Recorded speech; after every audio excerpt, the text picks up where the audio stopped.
Olá pessoal, meu nome é Sérgio Valesídio, eu sou professor de Ciências da Rede Municipal de Ensino da cidade de Ribeirão e estou aqui mais uma vez para dar continuidade ao projeto EducaLive, que na verdade significa essas aulas remotas, essas aulas à distância, né, que a gente chama de EAD.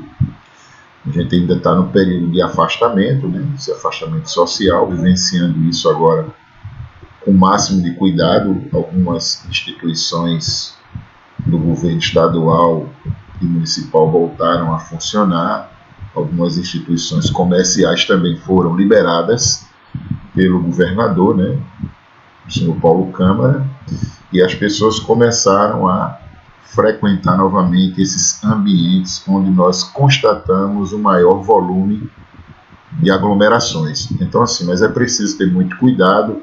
O uso da máscara é obrigatório. Existe uma pesquisa que fundamenta isso, né? As instituições sanitárias, eu diria assim, de saúde também, indicam para esse controle a incidência, eu diria que, da contaminação pelas vias aéreas, em se tratando da Covid-19, desse vírus que a gente já percebeu que tem um poder de letalidade muito alto, diminui, eu diria, com a utilização da máscara, e a gente precisa ter esse cuidado mais acentuado. Então, a gente está voltando o funcionamento de algumas instituições parcialmente às suas normalidades. É preciso que as pessoas estejam atentas, cumpram realmente o que é predeterminado pelas autoridades e observem a sua segurança, a segurança das pessoas que a gente ama em casa, que ainda precisam desses cuidados, pessoas que são,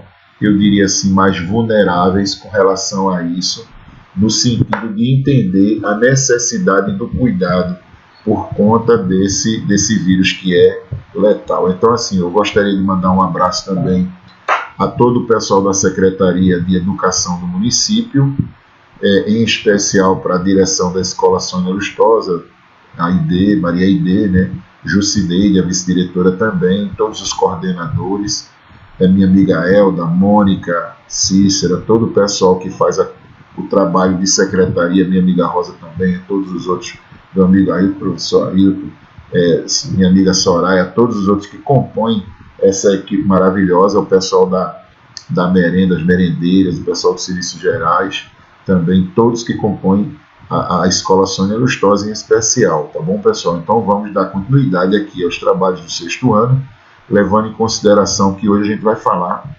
a respeito do sistema nervoso, entender mais ou menos como funciona. Na verdade, é só uma breve introdução, porque o 6º ano não tem, eu diria assim, tanto aprofundamento.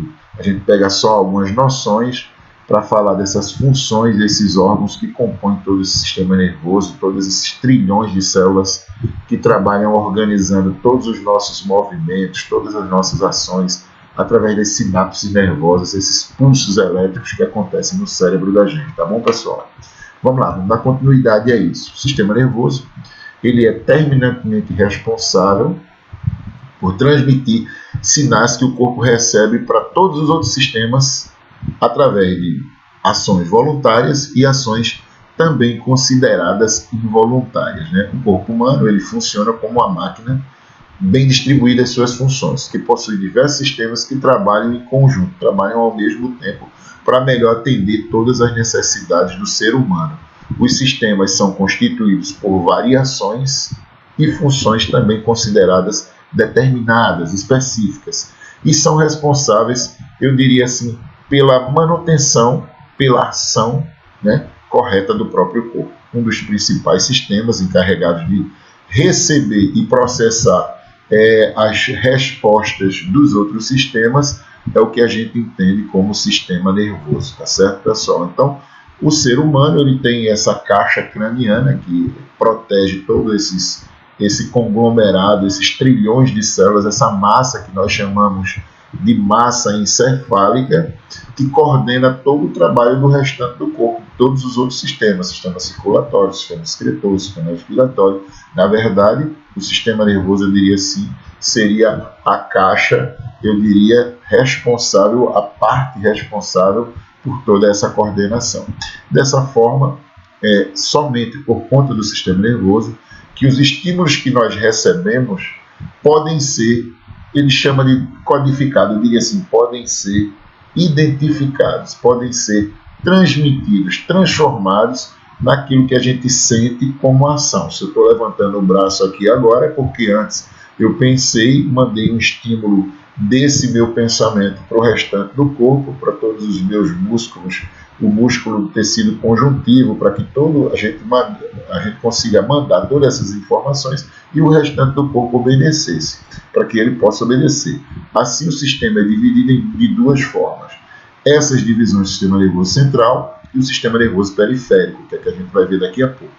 Tendo isso em mente, o sistema nervoso central é caracterizado pela presença do encéfalo e da medula espinhal, que a gente chama. Enquanto isso, o sistema periférico é formado por nervos, gânglios e terminações nervosas. A gente começa a entender mais ou menos em algumas imagens aí meio que tridimensionais como essa coisa mais ou menos atua e funciona. Portanto, o neurônio é a parte encarregada de transmitir os impulsos que o corpo recebe.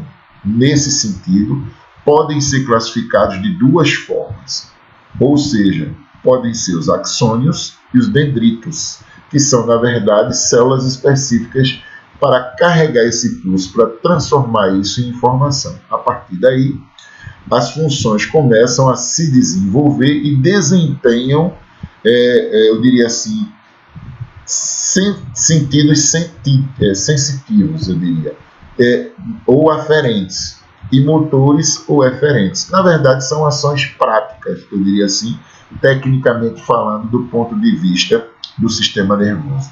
Então, assim, o sistema nervoso central, como é um computador, ele funciona como se fosse um computador do próprio corpo humano.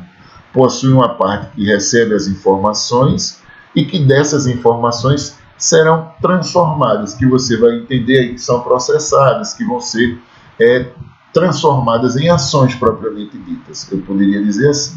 Após o processamento dessas informações, esses estímulos são recebidos pelo restante do corpo e eu diria assim, os outros órgãos do corpo começam a interpretar esses estímulos e passam a desenvolver essa ordem de comando do sistema nervoso central para o restante das suas partes, de tudo o corpo.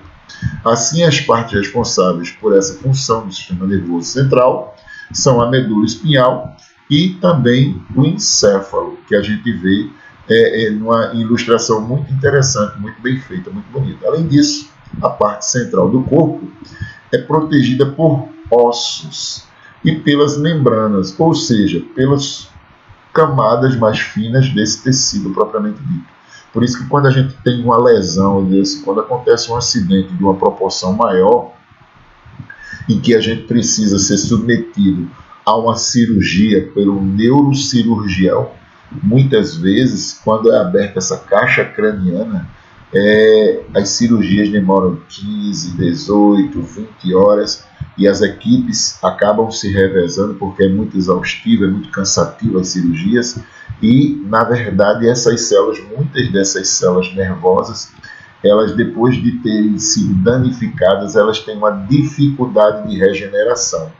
Então é preciso entender que o ser humano tem uma limitação, que a caixa craniana ela suporta também, eu diria assim, uma queda, um susto, um acidente, um choque, por exemplo, que pode se transformar no que o médico chama de TCE, né, traumatismo craniano encefálico, que pode evoluir para uma situação de maior risco. E aí a gente começa. Já a medula espinhal é protegida pelo que nós chamamos de coluna vertebral. Entendendo isso, esse encéfalo e a membrana ainda são envolvidos por um tipo de membrana denominada de meninges, né? Assim, essa membrana é responsável por revestir a parte central do corpo, além de ser dividida, pode ser dividida, além de tudo isso, em 3 partes, que a gente vai ver a partir de agora, e tem mais uma ilustração tridimensional aí, só para a gente ter uma ideia de como funciona esse emaranhado de células nervosas. A dura mater seria uma dessas partes, que é uma membrana mais externa e também é mais fibrosa. A aracnoide, que localiza-se entre a dura mater e a pia mater. A pia mater, que é mais interna e altamente vascularizada. Ou seja, eu falei algumas palavras que não são muito comuns, mas na verdade, deixa eu só tentar diminuir essa dificuldade de entendimento. São células específicas com uma espessura maior, mais grossas ou mais finas, e que levam esses que nós chamamos de pulsos nervosos para o restante do sistema nervoso central, e que tem uma função de proteger-se entre si. Uma pode ser mais fina, outra mais grossa, mas todas têm a finalidade de transportar, de levar para o sistema nervoso central, eu diria assim, essas informações, esses desejos que o cérebro, que o corpo da gente tem necessidade para desenvolver em algumas situações. A medula espinhal, por sua vez, está localizada no interior da coluna vertebral. Assim, ela é formada por uma substância de cor cinza no formato de letra H. Além disso, a parte estrutural da medula espinhal tem o formato de um cilindro e se refere aos atos involuntários e rápidos, eu diria assim, que o corpo humano termina executando ou desenvolvendo, como vocês queiram. Na verdade, a gente pode dizer assim, denominamos esses atos reflexos, que eu poderia dizer essa resposta rápida. A medula espinhal, ela é responsável por avisar quando a situação não é necessariamente confortável ao corpo. Um exemplo disso é quando encostamos a mão em alguma superfície quente. Então a gente percebe que, como é que aquelas células percebem o sistema nervoso central atuando, e aquela medula espinhal ali, aquela coisa assim, é responsável por mostrar a gente que pode dar um problema mais sério no tecido mais externo, né, do corpo da gente, que é o tecido epitelial. Temos esse estímulo rapidamente de retirar isso. Portanto, o ato reflexo é uma ação da medula espinhal constituído por dois neurônios. São eles o neurônio aferente, que é aquele que conduz o impulso nervoso, e o eferente, que tira e transporta de dentro para fora esse impulso. A gente tem mais uma imagem muito bonita, muito bem feita, é uma imagem tridimensional, e aí a gente tem, por fim, o que nós chamamos de encéfalo. É por isso que quando há uma ruptura, quando há um acidente mais sério na caixa craniana, a caixa protetora, e essa massa acinzentada ela é perdida, nós dizemos que houve uma perda de massa encefálica. Então, cada uma das regiões do cérebro tem uma função específica. A gente está vendo ali na imagem, o cordão espinal, ele tem uma condição, o lóbulo temporal, o lóbulo parietal, o lóbulo frontal e o lóbulo occipital. Então a gente vê essas imagens assim, e cada uma dessas regiões bem identificada com as cores tem uma função. Cada uma dessas regiões tem uma função específica. O encéfalo, na verdade, é uma estrutura composta por diversas partes que desempenham funções diferentes. Além de se localizar dentro da caixa craniana, essas funções acabam sendo desenvolvidas no dia a dia e você não se dá conta. Professor, está de que lado? Está do lado esquerdo, do lado direito? Os cientistas, os neurologistas, os especialistas, eles começam a identificar que parte está relacionada à fala, que parte está relacionada à memória, que parte está relacionada aos movimentos do braço direito ou do braço esquerdo. A gente percebe quando um paciente tem o que nós chamamos de derrame cerebral, ou um AVC, acidente vascular cerebral, ele praticamente perde o comando do lado esquerdo, porque a região afetada no cérebro é relativa, eu diria assim, no encéfalo é relativa àqueles movimentos do lado esquerdo, né? As partes presentes no encéfalo são denominadas de estruturas encefálicas. Então, o tronco encefálico ele fica localizado dentro do encéfalo e a gente percebe que ele tem uma função específica na hora de funcionar como esse eixo, né, de sustentação. Sua principal função é essa condução desses impulsos nervosos que são recebidos do cérebro para a medula espinhal, e assim vice-versa. Além disso, ele é formado pelo mesencéfalo, ponte e bulbo. O cerebelo, eu diria assim, é responsável pela coordenação dos movimentos corporais e, consequentemente, pelo equilíbrio do corpo. Então, muitas vezes o indivíduo diz assim, fulano está sofrendo mal de amor, está com o coração doído, mas na verdade o coração só é uma máquina que bombeia o sangue, né? Tudo fica dentro do nosso cérebro, dentro dessa região onde a gente guarda as informações, onde a gente localiza melhor esses sentimentos, a produção de uma determinada proteína, aquela que dá a sensação de prazer, a gente lembra da endorfina e por aí vai, mas isso é para um outro momento. Diencéfalo, que é localizado na parte mais inferior do cérebro, é também formado pelo tálamo, hipotálamo e o epitálamo. Além disso, é no epitálamo que está localizada a glândula pineal, que a gente chama de palavrão, vocês são muito pequenininhos, talvez não consigam lembrar dessas palavras, mas é tudo funcionando dentro da cabecinha da gente, dentro da cabecinha de cada um de vocês, responsável pela produção de serotonina e melatonina, que seria, na verdade, essas proteínas algumas dessas proteínas que eu acabei de falar. O cérebro, como a gente fala, né, responsável pelas funções essenciais do corpo, como uma atividade motora, de memória, de inteligência, de emoção e de razão. Principalmente de emoção. A gente sabe que a gente, quando sente alguma coisa, o amor do pai, o amor da mãe, o carinho pelas pessoas, pelo irmão, a gente também acaba desenvolvendo esse sentido aí mais apurado e a gente acaba se emocionando, em algumas situações produzindo glândulas lacrimais, que funcionam também como lubrificantes dos olhos e por aí vai. Assim, além disso, é dividido também em duas partes, sendo o hemisfério esquerdo e o hemisfério direito. Então, o cérebro da gente tem essa divisão ali ao meio nos dois hemisférios, eu poderia dizer propriamente assim. O sistema nervoso periférico, que seria o sistema nervoso central, o sistema nervoso periférico. Esse sistema nervoso é responsável pelo transporte das informações que são recebidas pelos órgãos sensoriais. A partir disso, os órgãos sensoriais levam as informações ao sistema, que é responsável por transportar a informação para músculos, glândulas e as células consideradas endócrinas, aquelas que produzem substâncias e trazem para dentro do seu próprio organismo. Existem as endócrinas e as exócrinas, que depois a gente vai falar sobre isso. Assim, esse processo de leva e traz, eu diria, de informações pode ser dividido, levando em consideração dois neurônios, os aferentes e os eferentes. Assim, os neurônios aferentes são aqueles que são responsáveis por levar a informação até os outros sistemas, propriamente dito. Já os eferentes são aqueles que levam as informações após o processamento, após eles captarem toda a ideia do que vai acontecer, que ocorre no sistema nervoso central. Eu poderia definir dessa forma.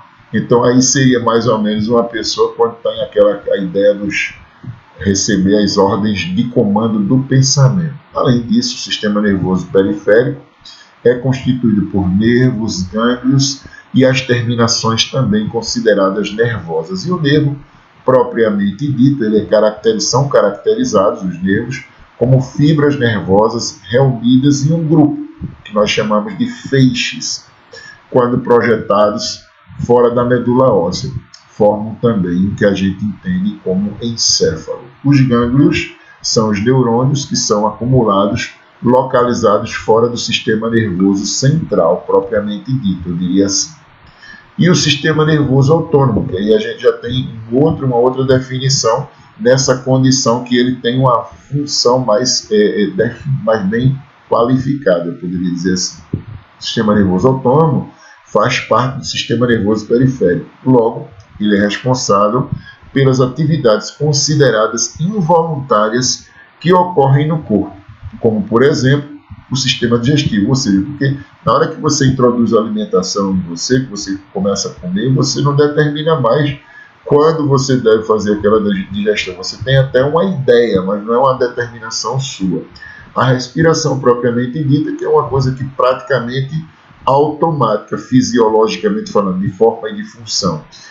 Ou você respira ou você morre. Então, mas a respiração ela é cadenciada, mas não é determinada por você. O sistema endócrino também que não é determinado por você, que seria essa produção de algumas substâncias que vão ser lançadas na sua corrente sanguínea. Isso também foge ao seu controle.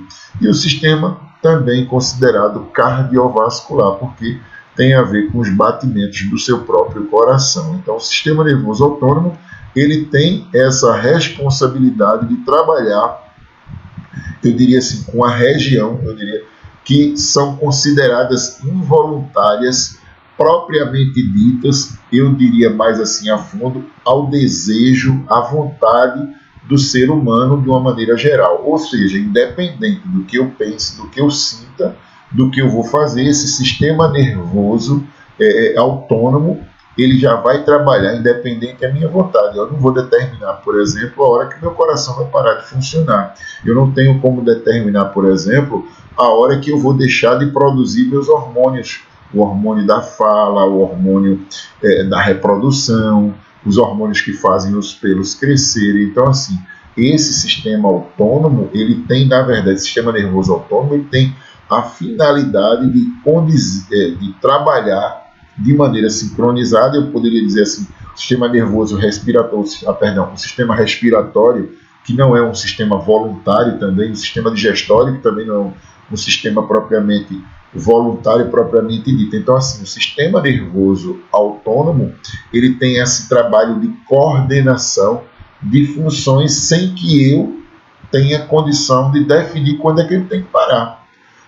Professor, mas se de repente eu disser assim, eu não vou mais respirar, diminuir minha respiração, parar minha respiração, não vou morrer, não foi uma coisa que eu determinei, sim. Isso daí eu consideraria uma anormalidade, né? Um movimento abrupto, muito rústico, que você vai fazer para que você deseja parar de viver. Mas do ponto de vista fisiológico, do normal, você não teria essa condição de controle. Então, a gente vai tendo essa ideia e vai formatando, vai dando uma ideia melhorada ao que a gente entende pelo sistema nervoso. A gente aqui fez só uma explanação rápida e na próxima aula nós vamos continuar enfatizando, dando sentido a todo o trabalho do corpo humano de uma maneira geral. Nós vamos ficando por aqui e na próxima aula nós vamos continuar. Um grande abraço do professor Sergival e até a próxima aula.